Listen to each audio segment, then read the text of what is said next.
आज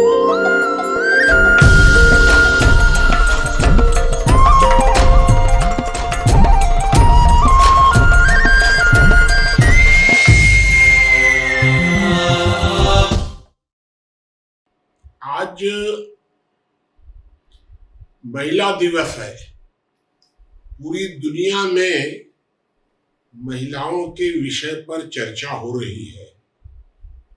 हम लोगों ने भी समझा कि आज इस विषय पर हम थोड़ी सी चर्चा कर लें।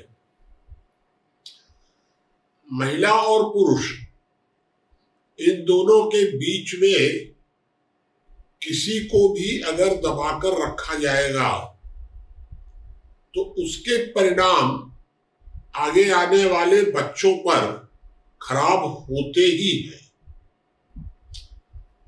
ऐसा अभी तक देखा जा रहा है कि परिवार में महिलाओं को कुछ दबाव रहता है, महिलाएं दबकर रहती हैं, ऐसा आमतौर पर देखा जाता है।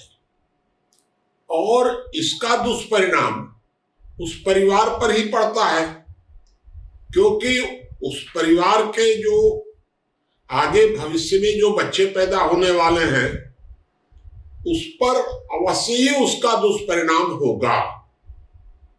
यह बात बिल्कुल पूरे परिवार को समझने लायक है। दूसरी बात यह है कि परिवार महिला और पुरुष को मिलाकर चलता है। परिवार एक प्रकार से तीन पैर की दौड़ है, तो दोनों मिलकर दौड़ते हैं। अगर इन दोनों में से कोई एक कमजोर होगा तो आप दौड़ में उसकी तुलना में पिछड़ जाएंगे, जो दोनों एक साथ तालमेल बनाकर दौड़ रहे हैं।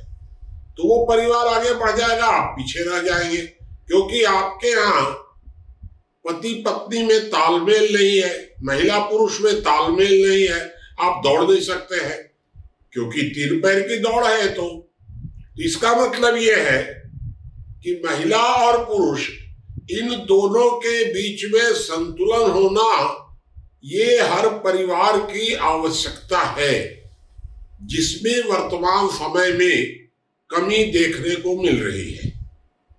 लेकिन दूसरी तरफ एक प्रश्न यह भी पैदा होता है कि क्या समाज में भी महिलाओं को दबाकर रखा जा रहा है? यह बात पूरी तरह 100% गलत है। समाज में पुरुषों की तुलना में महिलाओं को अधिक सम्मान दिया जाता है। यह तो मैं प्रतिदिन के जीवन में देख रहा हूं। माँ को बेटा सम्मान देता है, ये तो परिवार के अंदर की बात है। लेकिन समाज में पुरुषों की अपेक्षा महिलाओं को बहुत अधिक सम्मान प्राप्त है। आप देखेंगे कि केस मुकदमे में महिलाओं पर बहुत कम होते हैं। आप देख लीजिए, जेलों में या अन्य स्थानों पर महिलाओं की संख्या आपको बहुत कम मिलेगी, क्योंकि लोग महिलाओं पर केस मुकदमा करने में हिचकते हैं। तो महिलाओं को समाज में तो अच्छा सम्मान प्राप्त है पुरुषों की तुलना में। परिवार में जरूर उनके साथ कुछ न कुछ भेद होता है, और विशेषकर पति पत्नी के बीच। अब ये जो पति पत्नी के बीच भेद होता है, इसमें कितना प्राकृतिक है, कितना पारिवारिक है, कितना परिस्थिति जन्य है, इन सब बातों पर भी विचार करना पड़ेगा हम लोगों को। क्योंकि महिला जो है ये दूसरे परिवार से आपके परिवार में आती है, इसका मतलब ये है कि इस परिवार में आपको एडजस्ट करना है, वहां से आप आई है। दूसरी बात यह है कि विवाह के समय ही पुरुष प्रधान व्यवस्था तय हो जाती है। महिला भी इस बात को समझती है कि पुरुष प्रधान व्यवस्था रहेगी, तभी तो विवाह के समय अधिक योग्य लड़के से कम योग्य लड़की का विवाह किया जाता है। इसका मतलब यह है कि पुरुष प्रधान व्यवस्था तो है। लेकिन पुरुष प्रधान व्यवस्था है। इसका यह अर्थ नहीं है कि पुरुष मालिक हो जाएगा। पति मालिक नहीं होता है, प्रधान हो सकता है परिवार में। इस बात को समझाने की जरूरत है। तो महिला सशक्तिकरण के नाम पर कुछ महिलाएं यदि समाज व्यवस्था को तोड़ने का काम करती हैं तो वह पूरी तरह गलत है, क्योंकि समाज में महिलाओं को विशेष सम्मान प्राप्त है, कम सम्मान प्राप्त नहीं है।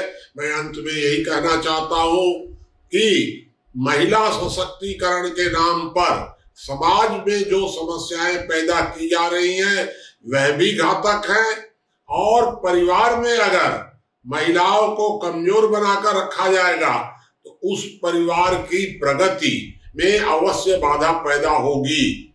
इस तरह हमें परिवार और समाज इन दोनों के विषय में अलग अलग विचार करके महिला सशक्तिकरण की बात पर चर्चा करनी चाहिए।